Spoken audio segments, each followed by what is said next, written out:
According to my trusted source of Wikipedia, biryani is the most popular dish in India. It's a rice dish that's made by layering marinated meat with seasoned rice. And the cool thing is, nearly every region in India has its own style of biryani. In the northeast, you can find Kolkata Biryani, a fragrant, milder biryani famous for its use of potato and egg. And then southwest, in the coastal state of Kerala, you can find Malabar fish biryani, which is made with fresh, locally caught fish that's fried with ghee and coconut oil. And then if you order biryani in a restaurant in America, you'll probably get the most popular variety, which is Hyderabadi Dum Biryani. Originating from the southern city of Hyderabad, which by the way is where my dad went to college, this biryani is known for its ample use of spices and fried onions. Even though this is the most popular meal in India, it's actually something that my family didn't make very often. Growing up in the middle of Pennsylvania, my parents only made biryani like once or twice a year. For one, it required hard-to-find ingredients only available in India stores on Oak Tree Road in Edison, New Jersey. And it also just took hours to make, which is something that my two working parents didn't really have time for. And so growing up, I always thought that biryani was this huge hassle to make. But then, I guess once I turned the age that my parents were when they had me, one day I just decided to face my fears and learn to make biryani. And so with some help from this amazing Telugu cooking channel, Miss My Food, I learned a simpler way to make biryani. Here's what you'll need to feed 4 hangry harshibars. First, 6 to 8 chicken drumsticks. Then enough onions to scare away any romantic prospects, which is 3 large onions. 1/4 cup each of fresh mint and cilantro, finely chopped, 2 cups of basmati rice, and then several spices for marination. For the chicken, yogurt, salt, lemon, chili powder, garam masala, coriander powder, turmeric, and ginger garlic paste. And then for the rice, bay leaf, cinnamon, cardamom, cloves, and some more ginger garlic paste. Finally, the most important ingredient, more important than the chicken itself, is a meat thermometer. Because when you're cooking the biryani, once the chicken is buried under all these layers of rice and onions, the only way to tell that the chicken is done is by sticking a meat thermometer into the biryani. Let's start by marinating the chicken in the same pot that we'll cook the biryani in, which ideally is a large, wide-bottomed pan.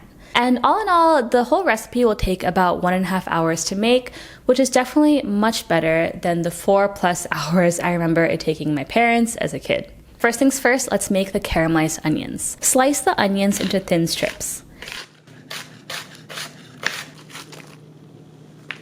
Then heat a pan to medium heat. Add 1 to 2 tablespoons of oil, followed by the onions and a tablespoon of salt. The salt will help draw water out of the onions, which will help them caramelize faster. The whole process should take about 30 minutes, and just be sure to stir every few minutes to make sure nothing sticks. Once the onions are dark and jammy, they're done. So take them off the heat and let them cool down. Wow. Next, onto the chicken. Pull the skin off of each drumstick like this. And then cut 2 1-inch slits in each drumstick to help all the flavors infuse. Then add the yogurt, spices, and ginger garlic paste, followed by 3/4 of the caramelized onions and all but 2 tablespoons of the chopped herbs. Now, really get down and dirty with the chicken and rub all those flavors into the meat, even into the slits. Perfect. Now, refrigerate the chicken until you're ready to cook. I like to let it marinate for about an hour, but if you'd like, you can even marinate for up to overnight. But I don't have the patience for that, so. Once you're ready to start cooking the biryani, boil plenty of water in a separate pot. Add the whole spices, ginger garlic paste, and a tiny bit of oil. And once the water starts to boil, add the rice. Cook this for about 10 to 15 minutes until the rice is about 70% cooked. You'll know it's ready when you can split a rice grain like this with your finger. When you do so, the rice is a bit tender and still has some texture without being mushy. Now it's time to combine this all together. Set the pot with the marinated chicken on the stove. Then add a layer of the seasoned rice on top, just enough to cover the chicken completely. Then sprinkle on some caramelized onions and some of those herbs. Keep repeating this process until you're at the final layer of rice. Then top with the remaining onions, herbs, and a drizzle of olive oil.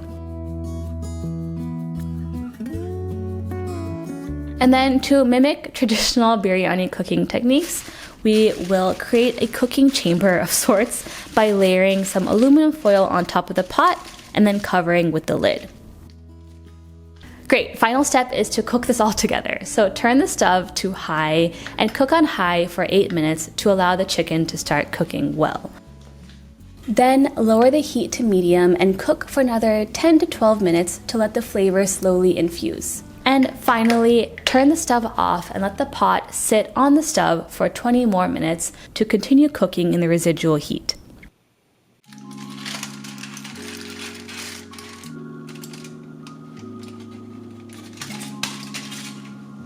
So now the biryani is done, but question is the chicken done? All you have to do is take your handy dandy thermometer and stab it into the biryani gently until you feel the chicken. And as long as the thermometer reads anywhere between 165 to even 195, you're perfect. It's as easy as that.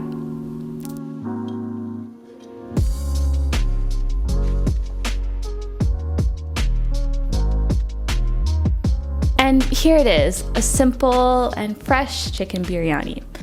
And this biryani is not really what I remember eating as a kid, and it's not really what I would get at a restaurant either. But I actually think I like this more. There aren't tons of spices or seasonings that overpower the chicken. The chicken is juicy and just falls off the bone, and the caramelized onions add this nice level of sweetness.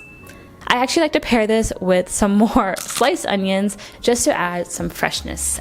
And unlike restaurant biryani, which is loaded with ghee, at least this biryani is better for you. So I'm curious, have you ever tried biryani before? And if so, what is your favorite type of biryani? Whether it's chicken or goat, lamb, veggie. For me, I do like chicken biryani, but my favorite actually is this eggplant biryani called Gutti Vankaya biryani that I don't know how to make, but my dad made one year for Thanksgiving. Also, how often do you like to have biryani? Do you like to have it just for special occasions, or do you order it every single week? And if you make biryani at home, what are your secrets to a perfect homemade biryani? Whatever your memories are of biryani, let me know down below in the comments. Check out this video right here, which was handpicked for you by YouTube to watch next. Thank you so much for watching this video and supporting my channel, and I will see you in the next one.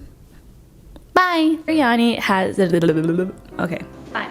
Trust with nuts. This comes from the heart, you know?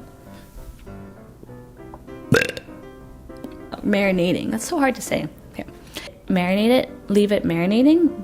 Then refrigerate the marinated. Stab the biryani with the boo-boo. Yummy. Yummy.